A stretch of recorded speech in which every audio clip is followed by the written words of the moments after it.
Spaces X Spaces is growing, and so is the way to listen to our mini shows. Make sure you subscribe to the Spaces X Spaces Network. That's Spaces X Spaces Network on iTunes, Google, or Stitcher to make sure that you never miss an episode of your favorite show. Or you can subscribe to your favorite shows individually wherever you listen to podcasts. Thank you for supporting independent media.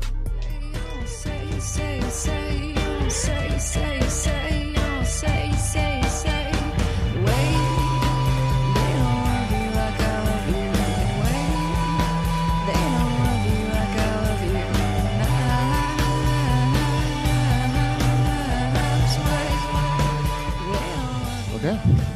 We're good. We are back at it again. We are. Week went fast. Baby, time is all relative. All relative. Mm-hmm. This girl is like Rihanna. Hold on. Like when they take the contacts out and they take, look, she looks like Rihanna a little like bit. her sister. Like her cousin, maybe. Relative. Like a close friend, maybe? Yeah. Cool. So, welcome back to the Lulu and Pop show. We missed you guys. We did. On this beautiful spring day. This beautiful spring-ass day in February. Outside of my, well, first I went out looking like, looking like a slight refugee a little bit.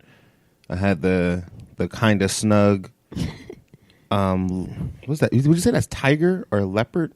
It's like a camouflage, but it's like tiger stripe camouflage. Oh yeah, those sweatpants, joggers. They're joggers, but like the print, like the pattern is like a striped. It's almost like a black tiger stripe. I guess I could see that. Yeah, went out, got breakfast with the black tiger stripe joggers on, with the Under Armour hoodie, the Jordan flops with no socks. Jordan flops with no socks. Feet fully greased up. Toes out. Toes was clean too. The toes are good. Toes is good. For a black man, I got pretty good toes. Mm-hmm. Some black dudes out there got some rough toes. I done seen some rough feet in locker rooms. That's people in general. Plenty of white dudes have nasty fucking feet. You know, all the white dudes' feet I've seen, they're ugly. But their toes themselves aren't crazy. Like, they usually have a lot of hair on their feet, and their toes are actually pretty long. But I've seen more ugly feet as far as like bunions or just kind of like toe mangledness. Like, if you want to see a crazy foot, look up Shaq's foot. I don't want to see a crazy foot. Shaq's foot looks insane. I'm going to trust you on that. Take your word for it. Yeah. Black women got great feet from what I've seen. I think a lot of it has to do too. I don't know. I think maybe because I've seen more athletes' feet. And I think athletes just have gross feet. Yeah. Their feet get destroyed. Yeah, maybe that's what it is. Yeah. I'm basing all of my black man foot knowledge on athletes. I guess I haven't seen that many regular, everyday black dudes with flops on. Without the socks. That's not true. I've seen African dudes, and their feet's usually pretty good. With like the flip-flops on. African dudes wear flip-flops and jeans. Like, I can't get to that level just yet. Like, I don't like driving with flip-flops on. It's dangerous. Yeah. I don't like walking with flip-flops on. I always have this like fear that the flip-flop is going to fall apart. And then I'm just going to be like, well, remember I had my brother at the wedding after his shoes broke? Then his flip-flop broke. And then his flip-flop broke. But that was just a series crazy, of unfortunate events. A crazy event where you couldn't predict that your shoes would get that fucked up. Yeah. So, yeah. So, what's up? How's it going? It's going good. Up here drinking a nocturnal. Oh, you know what? I want to apologize to you, actually. I was re-listening to the last week's episode. And I did say 4 when I meant 5. Oh. Yeah, because you said 4, and I was like, no, I said 5.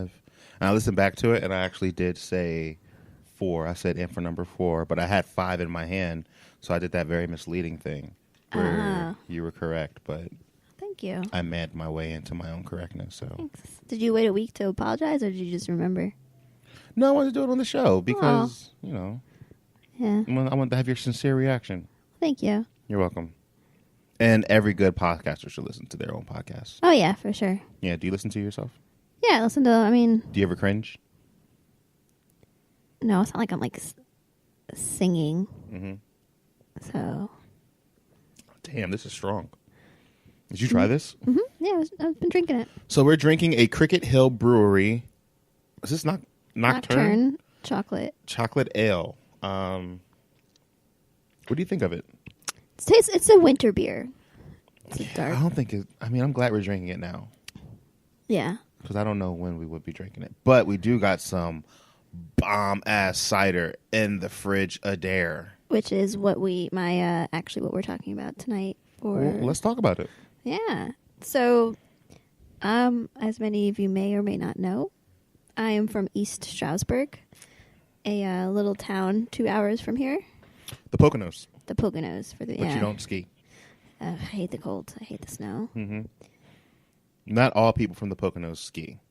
Don't Fun hunt. fact, not everyone from the island can swim. I guess that's a good analogy. You shouldn't judge people by their regions. Mm-hmm.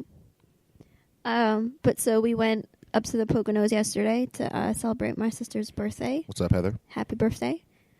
And Strasbourg had gotten a cidery, I believe is the term for it.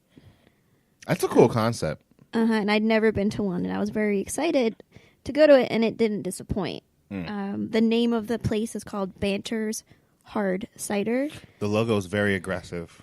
Yeah, I'm going to actually start everything. When we talk about stuff like this, I'm going to post a link on our Facebook page. Okay. So in case anyone wants to go look at their stuff. Check them out. Yeah. That's nice. They're like, the logo, the dude is like squeezing the shit out of an apple. Yeah. But it's like he's like squeezing it and punching you in the face. With the apple. With like the apple juice, and the cider. You know what I mean? Like it's very like, bleh, yeah. type of, bleh, like this is fucking drink some cider. You want it? It's good. It's good. We bought a growler of what is it called? It's not written on there. Did we get the red one? Or no, red stripe? Did we get that one? No. I'm going to say Granny B, but I know that's not the one. But that's the only one that I can think of. Yeah. Like off top. Because we did you could do a sampling where you tried all 5. Right. And because it was the winter thing, it was cheaper. Mm-hmm. And it was it's 7. Yeah, and we got it for 5, and it was all of the ciders are on tap, so it's all super fresh. Okay. Super delicious. And it was all of the ciders were at least 8% alcohol, which if you drink beer, like the beer we're drinking right now is a 4.9%. So Yo, I felt a little way. Yeah, I think we all were feeling a little. Plus, I didn't eat. Mm-hmm. I just had those Doritos and iced coffee, which is a horrible combination, but so good going down. But yeah, if you're ever up in the Poconos, I highly recommend this place if you like cider, or if you know me and want to hit me up when I go up there and have me bring you back a growler. No. Yeah. What? No, you ain't gonna be people's. I mean, they will give me the money for it. I'm not like. I mean, you put that out there, but what if people really be like, "Yo, let me get like three or 4 growlers," and you have to be like, help small business. I'm a good person. Okay. You're like, I don't want to be the one to carry all that shit. I know, right? Acting like you're gonna be up there by yourself carrying all these growlers of cider, helping small business. They better they should open a commission for every 3 you send up there. You should get one fill up. However, with that being said, I will say again that was the perfect spot to open up a Lulu and Pop cafe. It was like the proper size. Yeah. You know, and have like a vegetarian panini, like a sautéed mushroom with the gorgonzola. Isn't that your enemy right now, though? I think if they were not paired with the veggie burger, there's a large potential for it to be good elsewhere. Okay. That shit did have me running to the bathroom. I know. Like, whew. before we get into our story, I just want to tell people about that experience. Right Okay, that's all right. So, as Lauren said, we went up to the Poconos, and usually we spend the night, but I was pretty determined to come back Saturday night because I kind of wanted all of Sunday to kind of kick it, gather my thoughts for the week, and go into this week positive. I'm really trying to kick positivity for 2017. Just if you think positive things will happen, and you can just like grow into your own happiness. So, we're like, all right, we're going to go, guys. It's like 10:30-esque. We hop in the car. We get about 2, 3, 4 miles away from their house. We get on the highway, and my stomach makes this noise.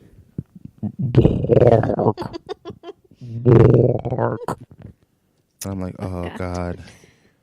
Oh, God. And it's a 2-hour drive. Yeah. Like a 2-hour solid drive from beginning to end. I drove 2 hours with this waving sensation for my body to explode. It was so bad when I actually, and then it was like, it was coming in waves. It was like hit or miss. But then when I got on the actual block of our house, that's when shit got real. Yeah, you left. You parked the car illegally. Got out the car, left you in the car with the keys in the car, apologized. Yeah. I mean, that's a terrible feeling. And then ran feeling. upstairs. Yeah. Like I left the front door open. I think I left the apartment door open. Yeah. As I was coming in, I was like kicking shoes off. So it was just like, and then just stripping down, and I just exploded, and it was very real. And I want to blame the cheese you ate that you just suggested we. I don't know if it was the cheese. I think it was the combination of everything. The cheese mixed with the sauteed mushrooms, mixed with their veggie burger was kind of weird to me though.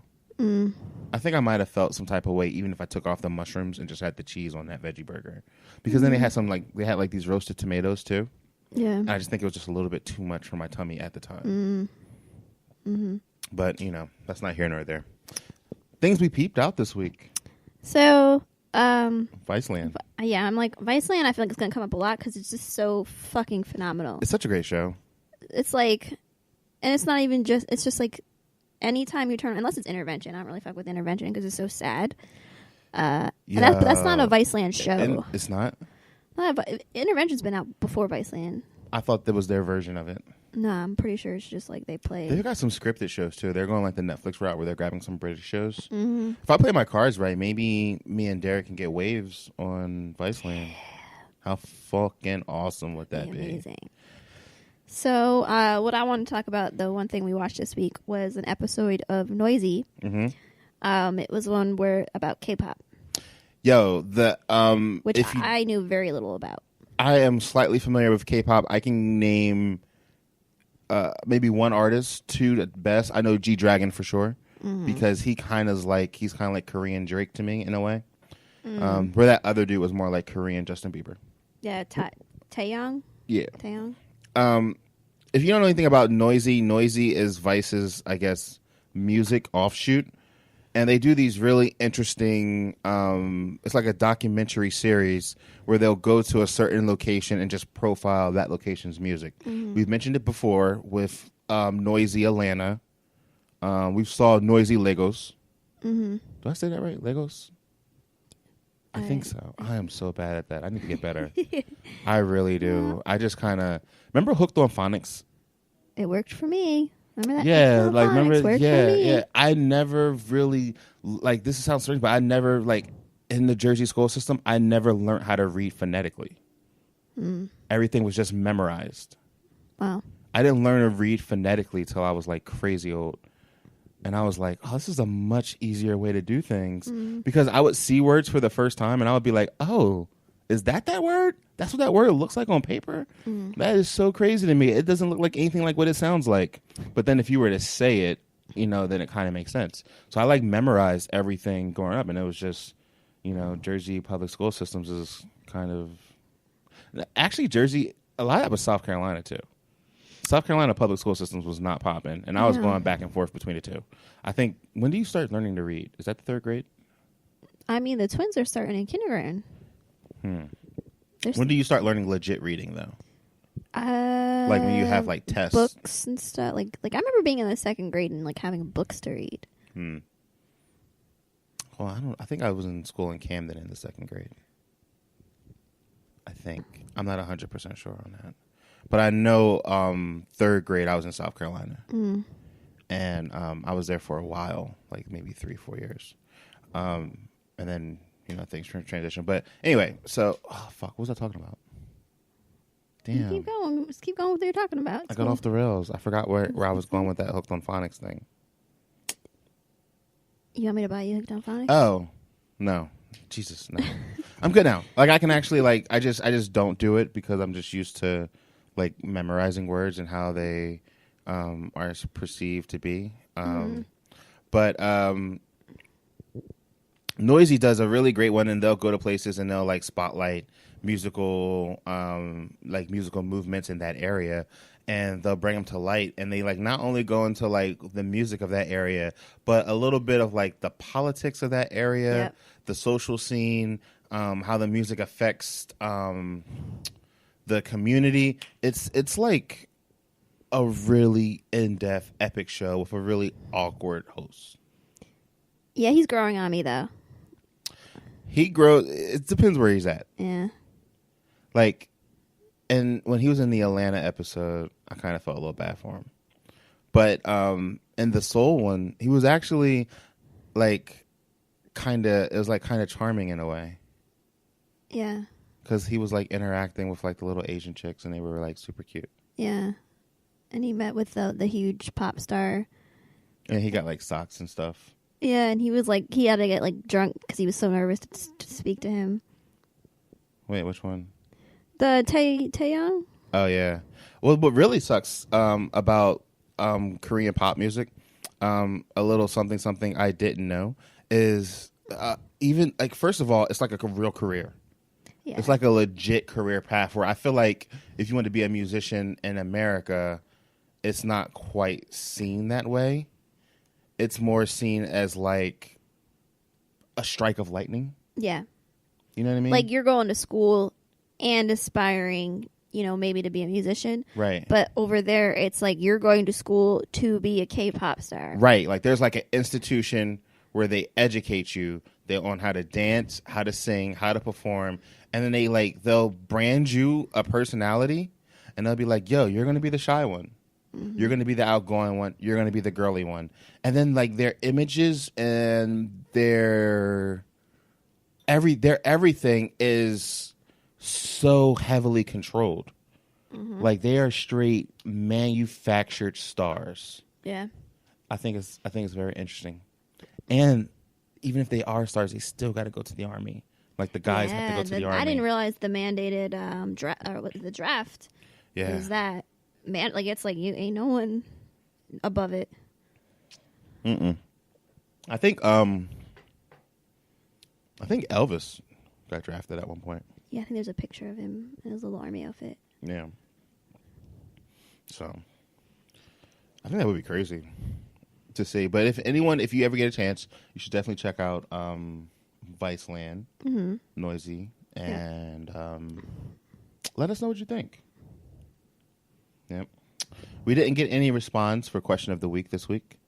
We'll try again this week. We'll just keep trying. I mean, we get one every once in a while, and hopefully we get more and more engagement. But, just because you have a nightmare doesn't mean you stop dreaming. You know what I mean? Ooh. You just got to keep going. That. Thank you. I did not coin that. That was definitely Jill Scott. Oh, it's still beautiful. Jill Scott has a beautiful voice with very, God, what is I want to go for something that's not beautiful, but it's like beautifully written. At first I thought tangible, but that just means you can understand it. But very poetic lyrics. Jill Scott, living life like it's golden. She was the original Philly Bae before you. Aw. I shared her with many people. Guess that's how this differs. Yeah, I mean, I just share you with like your mom, your responsibilities in life, I guess. Yeah. Yep. Pretty much it. How many stories you got this week? I got two. You got two? So this week I decided to. I guess I don't know if it's because of the nice weather, but I wanted to like look into some things only about Philly, about giving back. Is that why this is called the Philly Give Back episode? Yep, indeed. Are you going to name every episode for now on? Maybe. All right. We'll see how this goes. That's fine. That's cool. It kind of helps me like with the direction because I need a direction. I can't just like think of things. I don't think you give yourself enough credit, but I roll with you. That's a conversation for another day. Okay. So, the one thing I want to talk about, I actually looked it up to see if there was a current article because these dudes have been around forever. And it's one of like the more unique things about Philly that I love. If you live in Philly, you've probably seen, there's a lot of different names for them, but like the urban cowboys, if you will. Yeah. Which I had seen them years ago and just never really I thought about, I saw it. I'm like, whoa, that's crazy. There's this dude riding a horse dressed like a cowboy in Strawberry Mansion. Like, that's wild. But I didn't really look into it till more recently. Right.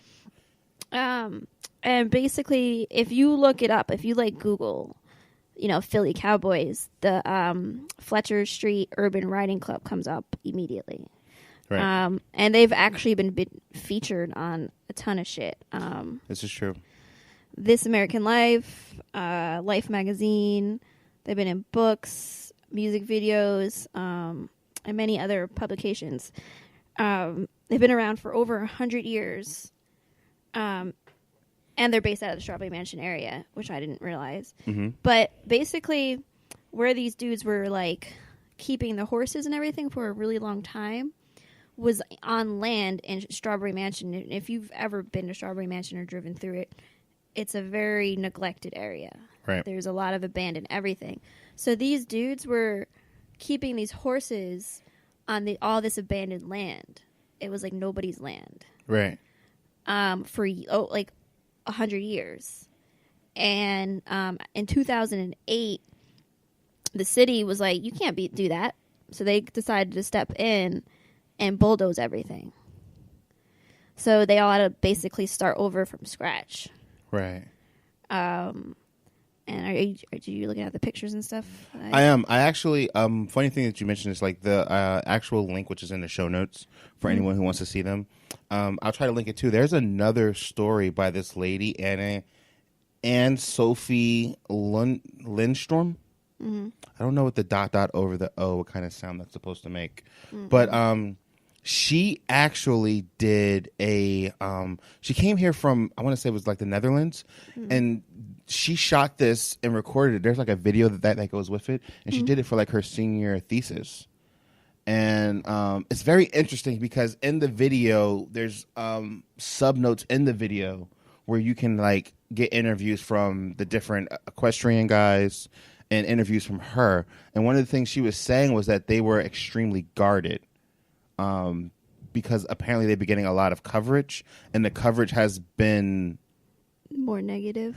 Correct, yeah. Because it looks for I guess for the outside looking in, and for the people who are extremely affluent, them keeping horses in this city looks like animal abuse to someone who believes in capturing horses out of the wild and putting them in a fake wild environment. Mm-hmm. So they were definitely very guarded, and the more and more she came around, because she was coming all the way from the Netherlands, I want to say it was, the more they started opening up to her, and they started really connecting with her, and opening up to how they really connected with the horses and what they felt.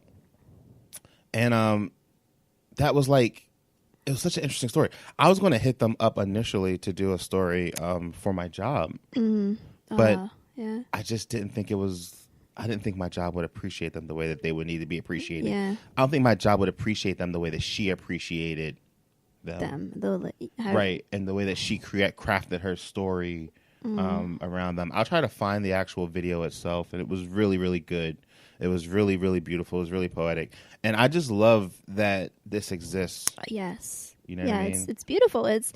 There's so many unique things about it, and it's just there's parts it's obvious though, but cowboys have always been portrayed as white. Yeah, usually cowboys are black. Yeah. Black and Mexican. Because back in the time, I did a lot of research on this. in the time of the Cowboys, it was not very popular to be a cowboy.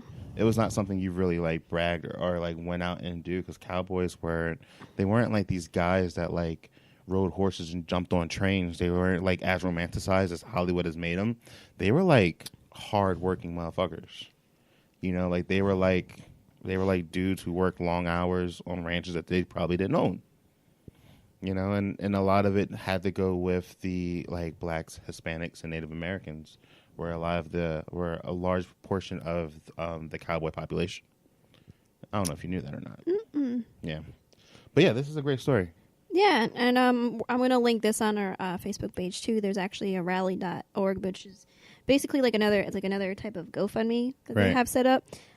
Because after they got bulldozed over, they had to start from nothing. And this club is like does great things for like inner city youth. Like it's like there's so many testimonials of kids saying, or men now, that they would have gone to prison if they hadn't had this structure and this environment to learn something, you know, or have this attention. And this place has never had any government funding or anything like that. You know, they're completely on their own, right?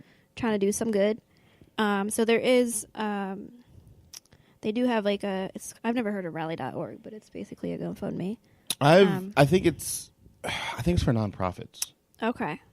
I'm not 100% sure on that. I mean, we can easily like look it up and double check, but I believe rally.org is for, like you wouldn't go there, like GoFundMe, I think it's very personal. Yeah. It's like, I need to get to Cancun or something, or, you know, someone has passed away and we need help with the arrangements. And then Kickstarter is very businessy and very technical. And I think Rally is more of like causes and like nonprofits, like type areas. So, yeah, definitely a good find. And we will put all that information in the show notes so people can check it out. Swinging into the next one. Wow, really? Federal Donuts? Yeah. Huh. Okay, so this new Philadelphia restaurant gives 100% of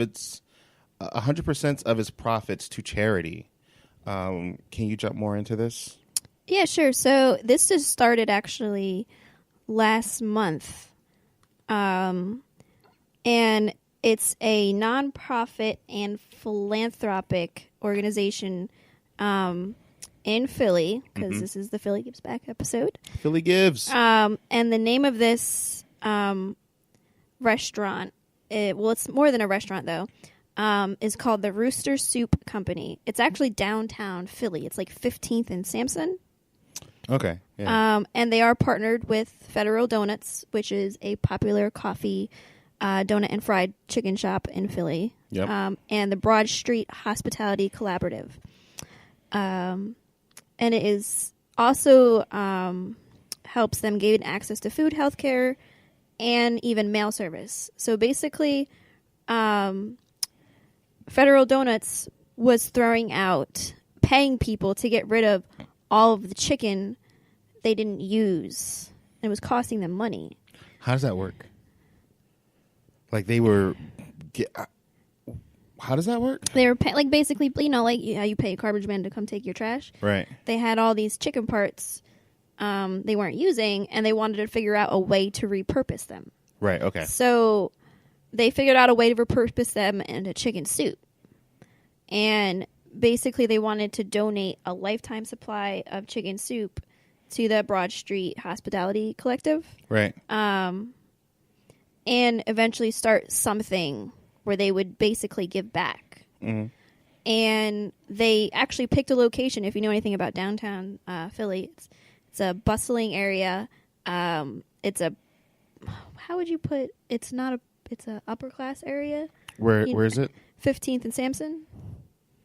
Oh, that's Center City. Yeah. So a lot of people at first weren't happy with this because they're feeding, you know, the homeless basically. And they were like, what type of people is this going to bring? Right. But it's actually been working out really good. And it's all volunteers working it, all the waiters, the cooks, everyone that works there. Mm-hmm. They had a Kickstarter a while back that went that was successfully funded. So that's good to know. So this is awesome.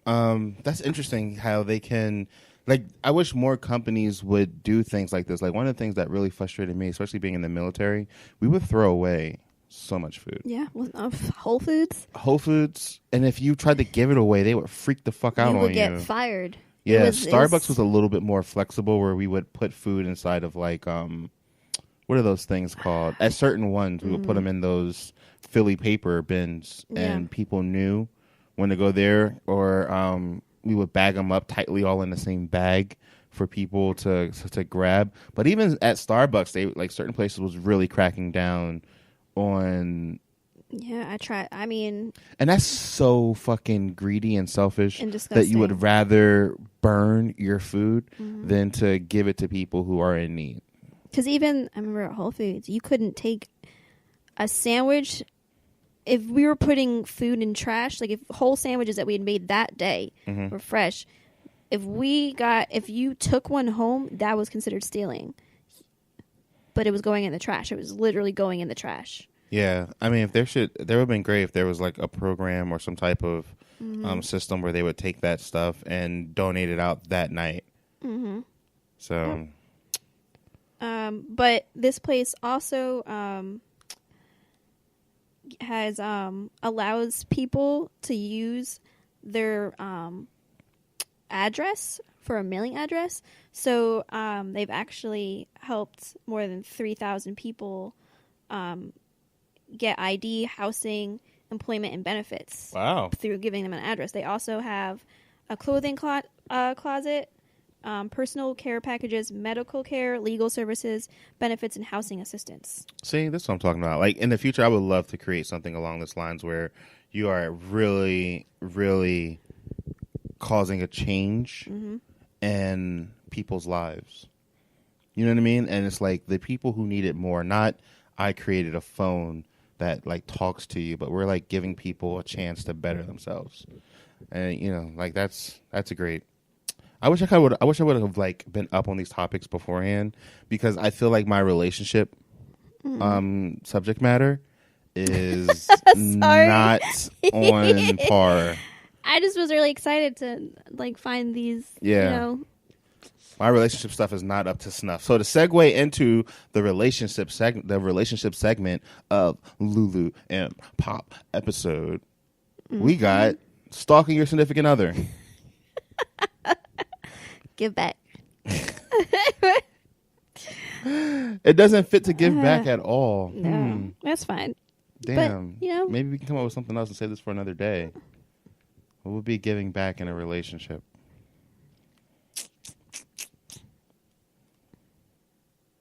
I read a really interesting article about Selena Gomez not wanting to be associated with the men that she dates.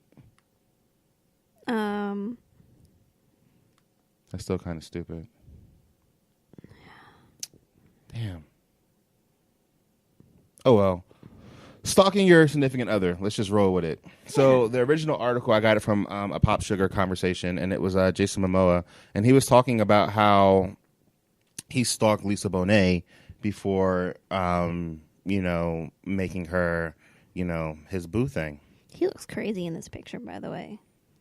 Like, what part of him looks crazy? That he's wearing like a blanket and a blanket with a leather vest, a sleeveless leather vest, which looks like a pocket watch or a chain of some sort is attached. That is definitely a pocket watch. And a leather-looking top hat.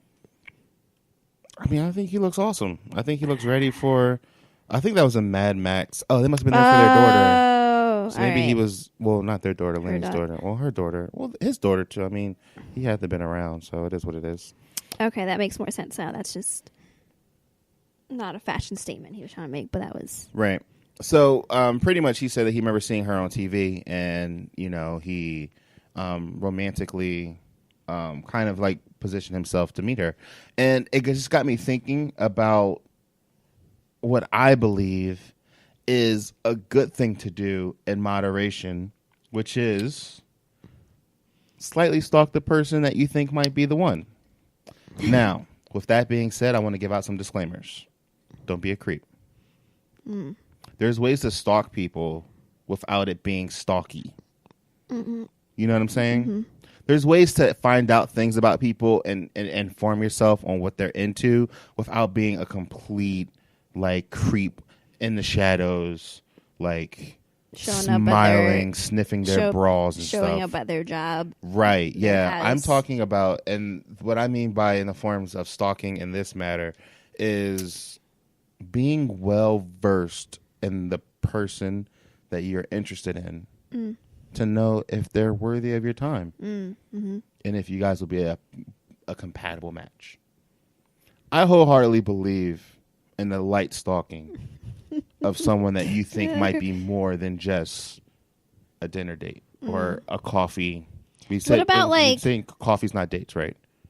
Is coffee dates? Coffee can be a date. Okay.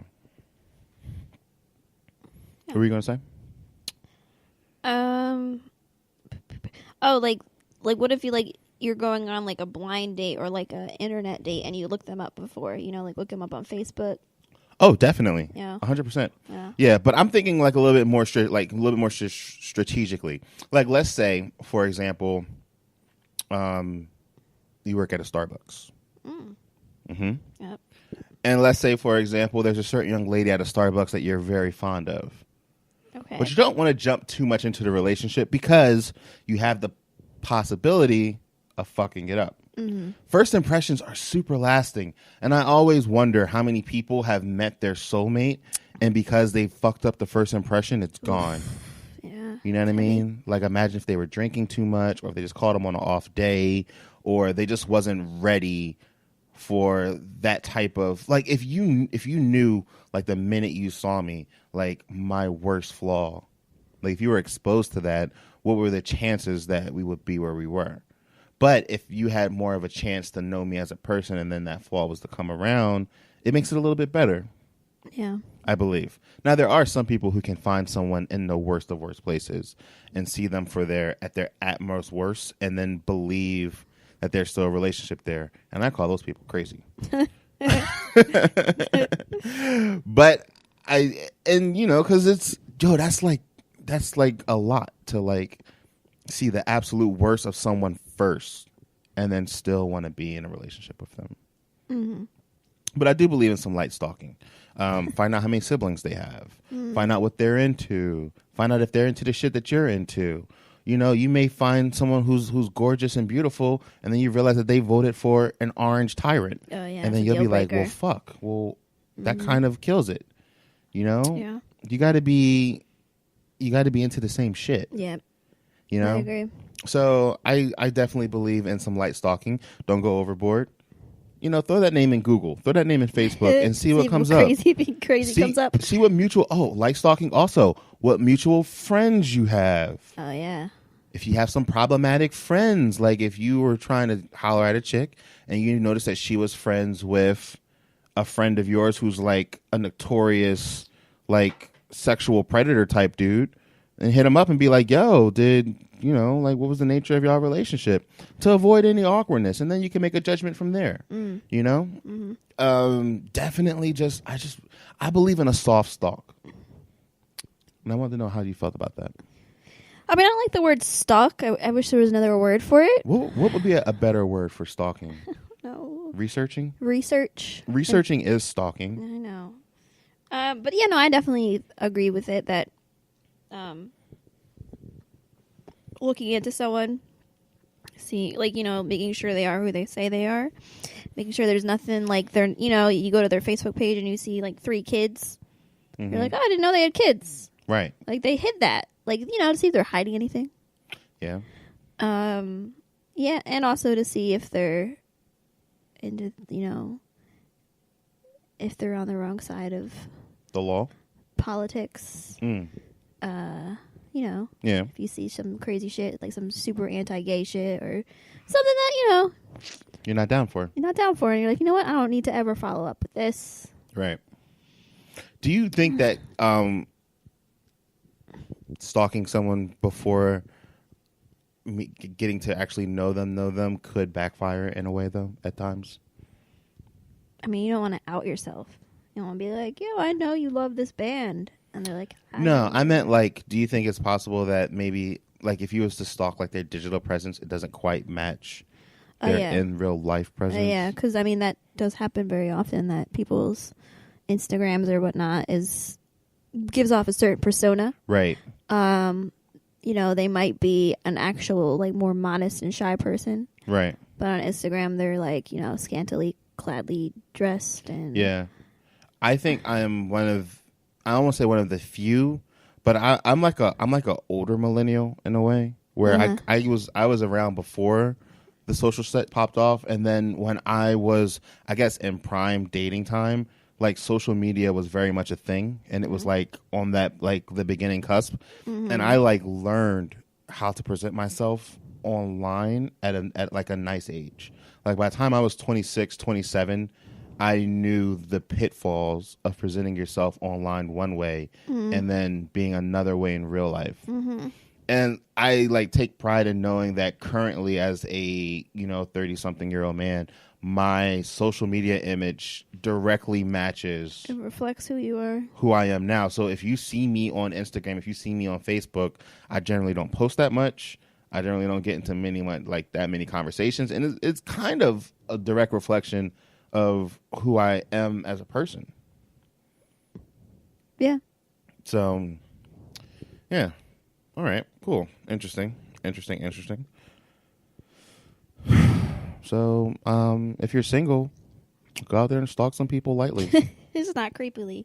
Soft stalking. Soft stalk the people you want to be with, and see if they're into what you're trying to do. There's some things you want to know. What if, I don't know, like what if, well, we'll say that for another day. So I guess that brings us to an end of this week's episode. It felt like a little shorter. I think it's like 45 minutes. Is it 45 minutes? I can't say there's no lights on in this room. The sun is going down. The sun is going down and we are fighting against the clock. But again, Lulu and Pop is one of many episodes in the SXS podcast network. What was it? 41. 41? Yeah. That's a good time. Yeah, it's a good time. Make sure you subscribe up and just give us a listen. Also, if you got that exclusive invite to the East Fall Cinema Club, we look forward to seeing you. Yep. We will be serving up vegan/vegetarian raviolis. Wines. Red wines for the hearts. We'll be having some garlic knots and appetizers.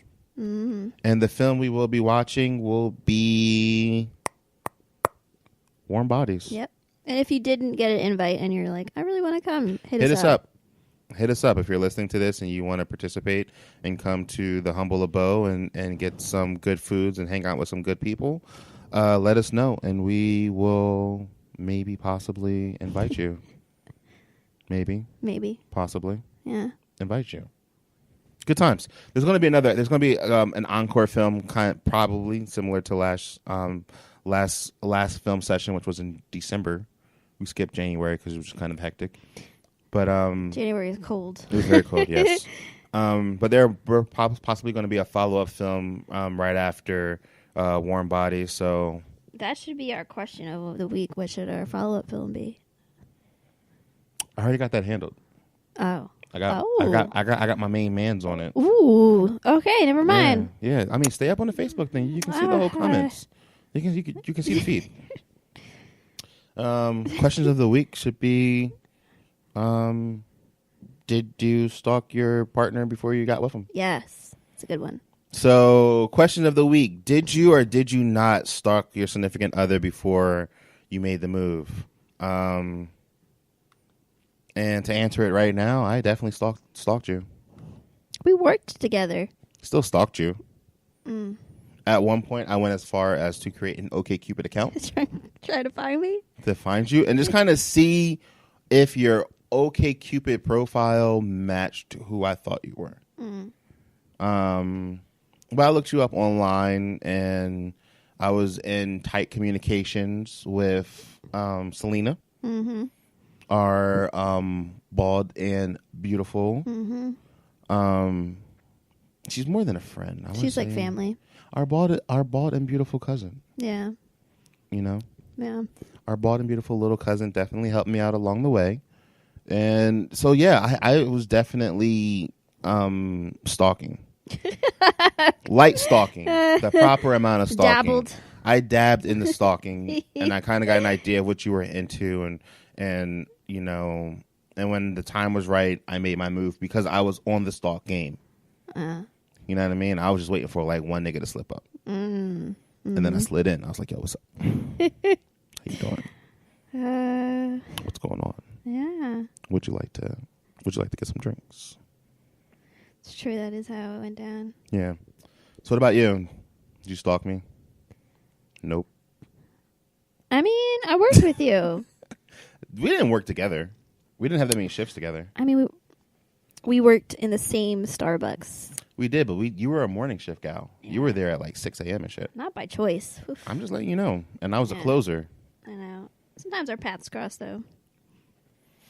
I think we had more shifts together when we were dating than we were when we were not dating. Because I would come in and you would be leaving. Yeah.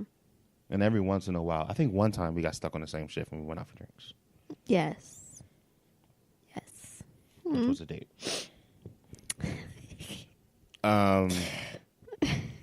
But just in general, did you ever stalk any of the people before you? I mean, I think I looked up anyone up on Facebook. Okay. You know, that's the extent though. I usually just be like, oh, look, they're on Facebook. Okay, I don't see like married or like, right.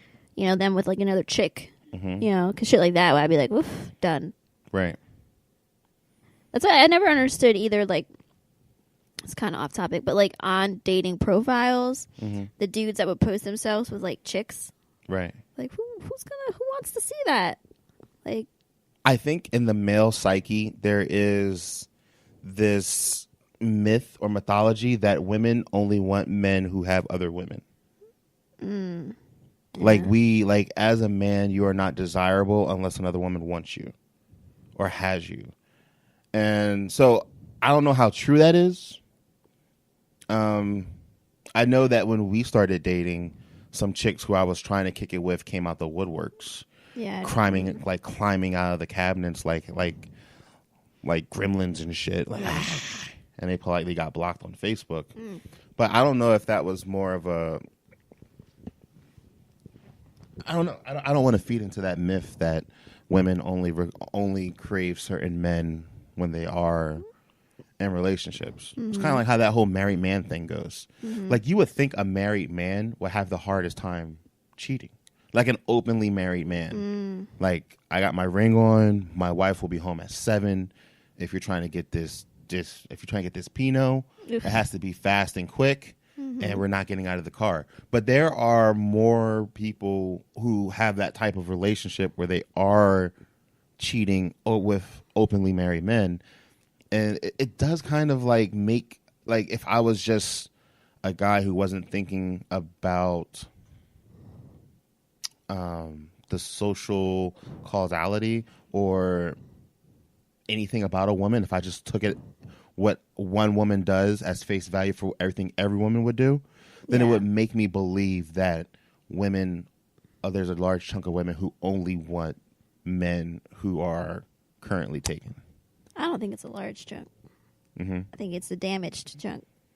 Okay, but would you say that there is like an acknowledgeable fact that there are? Oh, yeah. Okay. Oh, yeah, for sure. Yeah. I think that goes for men, too, though. I think for men it's different. I think for men, it wouldn't necessarily be I like married women. I think there's like a... I don't give a fuck that she's married. There is the I don't care that you're married thing, but that's not exactly a targeting of marriedness. That's more of like a targeting of an attractive woman. And whatever circumstances she has going on is just like, whatever, I'm here for that booty. But as far as targeting married people, I think there is a level of men that target the women of successful and powerful men. You know what I mean? So they'll target like the Beyonce. Well, not the Beyonce. I mean, Beyonce's, I would say she's on par, if not exceeding, the popularity of Jay-Z. But who could I think of that would be a nice comparison? of like a powerful or like a successful man whose woman may not be on the same level. You know what's a prime example? Love and Hip Hop. Okay, yeah. There's a lot of women on that show who are famous for being someone else's significant other. And there's certain men who will prey on that particular woman because of the status that her man has. Mm-hmm. Now, that is a very true subculture of men slime. But I think the much larger culture of men slime is the dudes that just don't give a fuck what you got at home. You could be like 3 months pregnant. They don't care if you look good. They're trying to like make some things happen. Mm-hmm. Oh, what? You can't have no friends? Dumb type mofos. Yeah. Is that a thing for women? I guess women would would go after a powerful dude too. Oh, yeah. Yeah. So that concludes this episode of Lulu and Pop. Check back in next week. We will be here and we'll probably talk about our party. Mm-hmm. So that'd be fun. It'll be a good week. It's going to be a good week. Yep. So you're about to go make me some dinners? We'll go mash some sweet potatoes. Yep. What else? Cook some salmon. Anything else?